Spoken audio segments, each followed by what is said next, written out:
Hi, Drawing and Painting too. We're going to do some foreshortening stuff today. I'm going to show you how to use an application to upload a photo and make a grid so we can transfer our drawings. So I'll do a little bit of online demo. I'll do some paper demo too and how to actually make a grid and show you some practice that you can do before you actually apply that. So where are we coming from? Remind you, I suck at recording stuff. This is my craft room, so there's my furnace right there. But there's a bunch of like art on my walls, family photos, all that good jazz. There's Mike.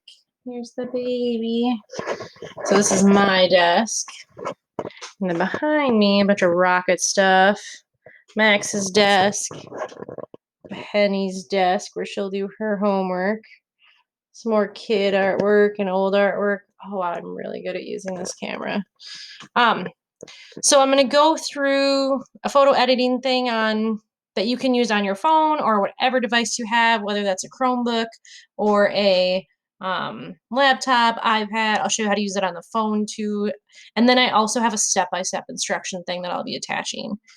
So basically what we're doing is foreshortening. I went through that slideshow on Thursday or Friday, whatever day that was, and assigned you to go photograph something that has foreshortening in it.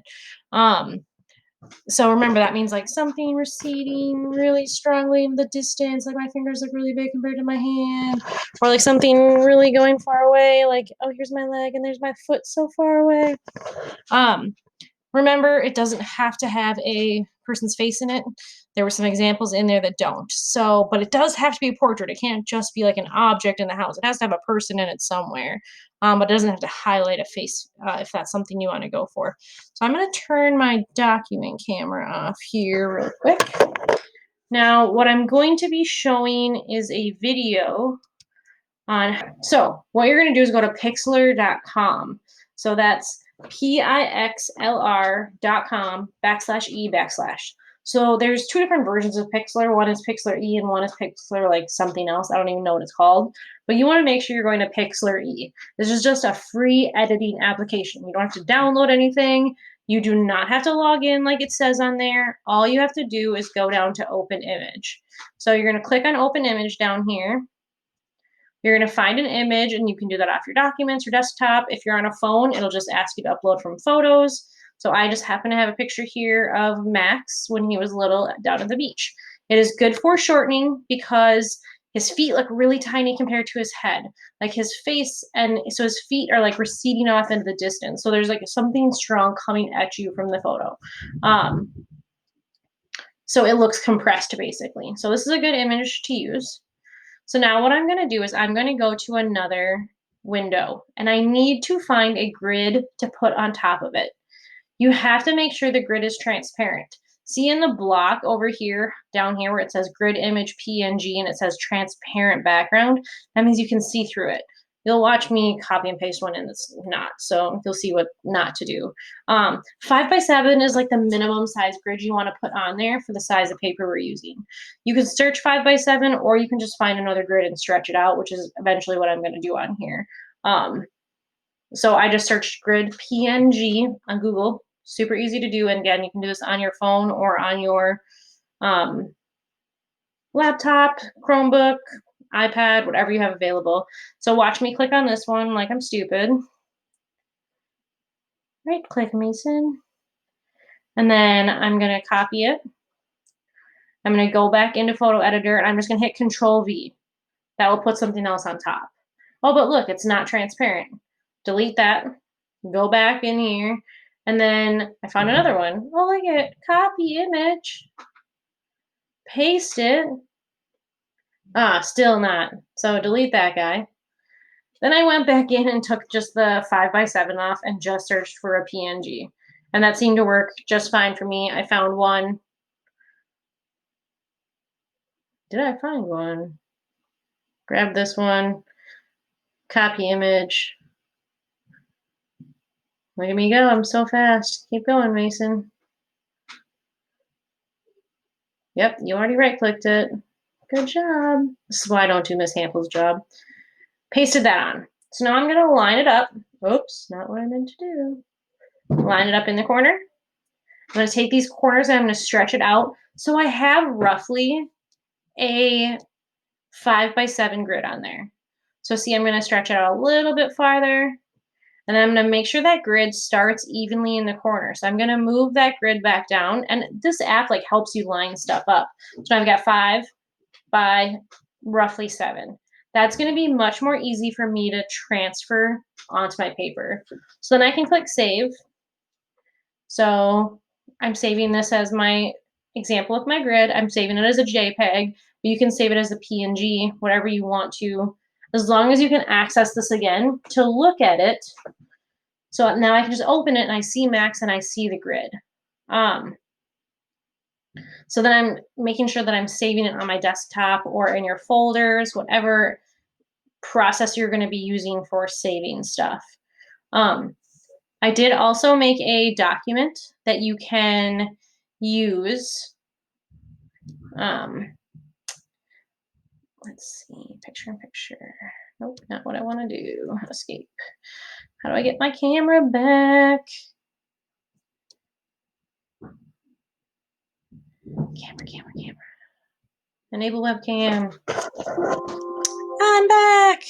Kind of. Here's my thing on my screen. Okay, so here's my iPhone. Is that upside down? Right side up. I'm gonna get better at this technology stuff. There's the babe. Put my face in there. So this is Pixlr.com on my phone. Wish I could focus better. I don't know how to do that. Someday I will be better at this. Distance? No, it doesn't really want to focus on that. It's the same website. This is Pixlr.com with Pixlr E. So I've got the edit. It's got the upload image. So if I hit open image, it just goes to, Jesus, that really doesn't work, does it? Can't do screen on screen. It just wants to open my photo library. So yay, good job, Mason. All right. So once I have my, I'm going to pause the video here and get my right paper. Don't look at my nose.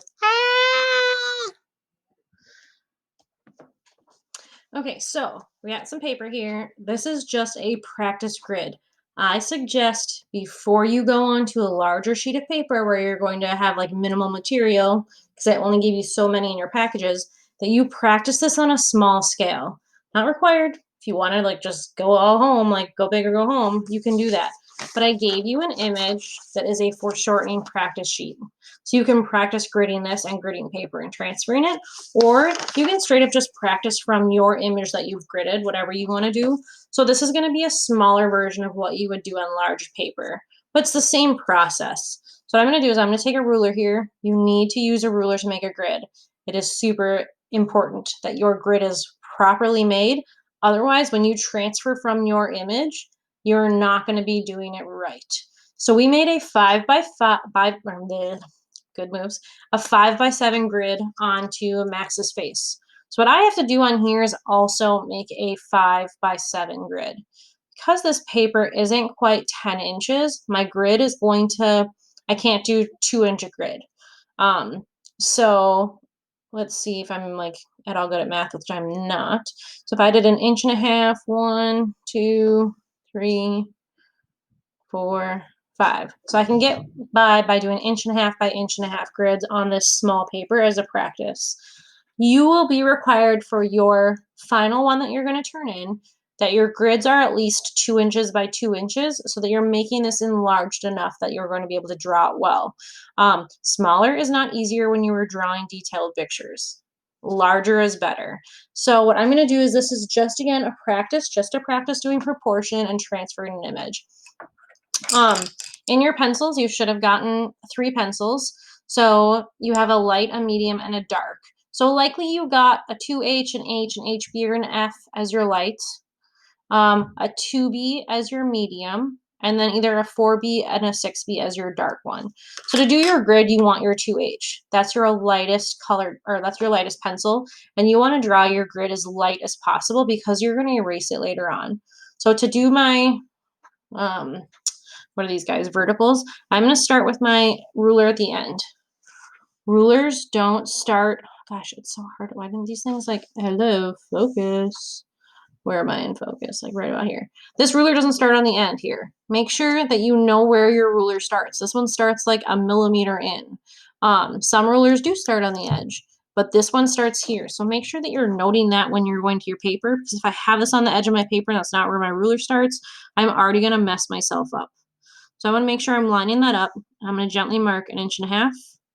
1.5 inches away from that is 3. 1.5 inches away from that is 4.5 to 6 to 7.5. This gives me 1, 2, 3, 4, 5 columns, right? So I'm going to do the same thing to the bottom of the paper. I'm not going to try an eyeball measuring that down. I can't draw a straight line. So 1.5, 3, 4.5. I'm clearly not good at math.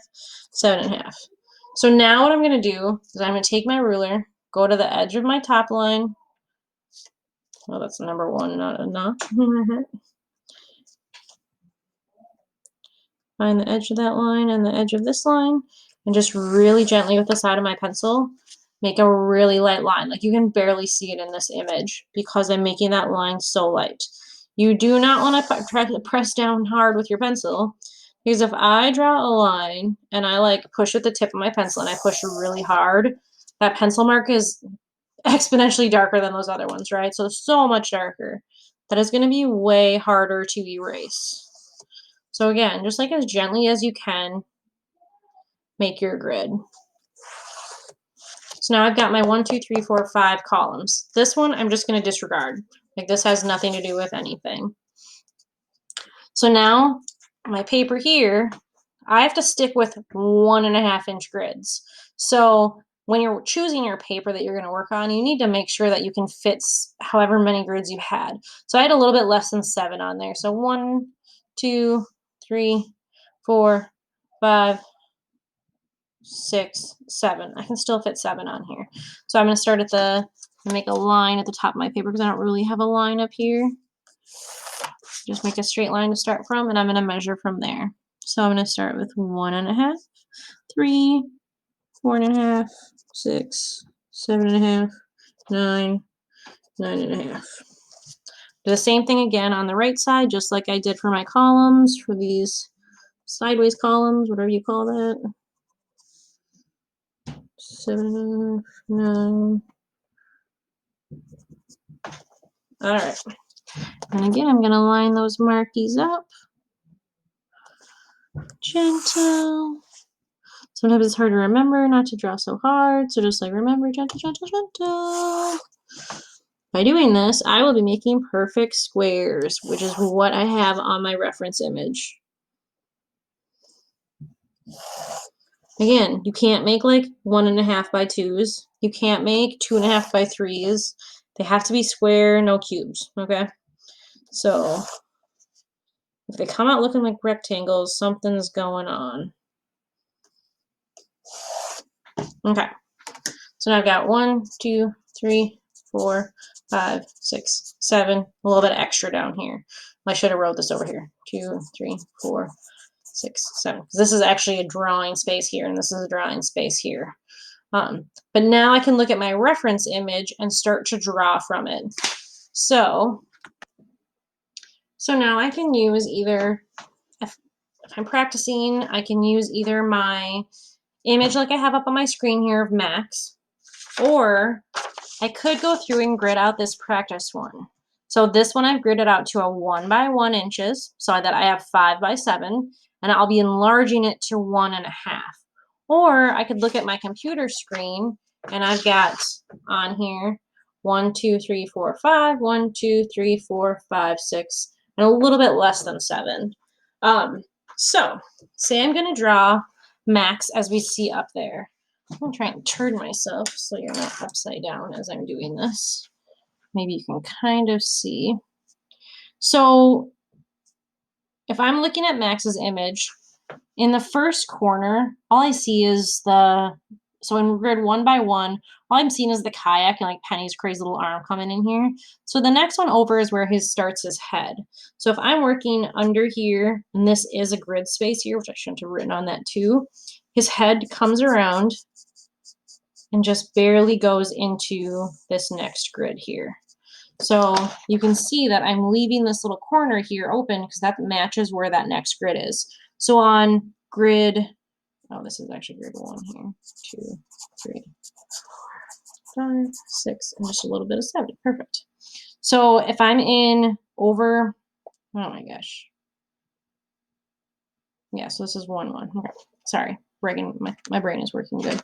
So now I'm going down to the next one where his head tapers in a little bit, and then his ear just touches that corner edge a little bit and then comes down. So I'm going to follow his ear down into that next grid. Now I'm, again, drawing really lightly because I'm likely to mess up at least a couple times and then have to redo this. So his cheekbone is still in grid 3, and that comes down and hits into grid 4. His chin is down here, but not quite halfway. And again, I'm just trying to get like some general proportions laying out. His chin sits pretty much just in this grid. Barely hits this one. Then his cheek kind of comes back around. Nope, lost myself. Where am I? His whole mouth is in this one and this one. His nose is up in here. So this should be rounder here and up here. His ear is about halfway through. The ear should probably match at the same level. Then if I'm coming up to where we started, his head just barely goes off the screen. Got some crazy hair going in this part. It wraps back around and down. This looks really elongated to me. So what I'm going to do is round Max off a little bit more. Make sure I'm working over 3 grids, which is his face is over. I've already done something wrong. Nope, okay. So his eyes are going to kind of end up in this space here. That just seems wrong. And again, foreshortening is weird.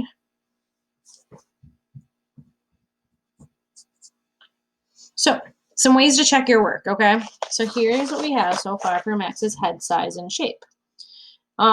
Usually they say your eyes are about like halfway up your head. And that looks true here as we're looking at this image. But a way I can check myself and double check is I will actually make my squares even smaller so that I have something to reference. So if I'm looking at the image on the screen, like his ear, that'd be his right ear, is about halfway down. So if I'm looking halfway, I brought this ear down too far. So this ear should probably actually end here instead of down here. If I'm looking at where his chin hits the this block here, if I break this one in half and I'm looking at half on the screen, his chin is just a little inside half, so that checks out pretty well. This one, I've definitely gone down too far. So if we're looking halfway on this block, I've brought his chin all the way half down. But if we look at this, I'm definitely not halfway down. Like halfway is right here. So I've made his chin too long. So I've got to bring that up a little bit so then I can come in and erase that really light line. And again, if you draw really light, erasing is really easy. That already made the proportions of his face look better. So when you're transferring a grid, you always want to double check where everything is going. Like his body is only taken up by 6 of those grids. So from head to toe. So 1, 2, 3, 4, 5, 6, which seems really weird, right? Like his head is taking up half of the grid, but that's what foreshortening is all about. It's about shortening something up and compressing it, but making it still look realistic. And this is a bird's eye view, so his head is going to be much bigger than his feet are in the long run. So this is how I would start, is just by getting that line drawing started, just getting proportions down.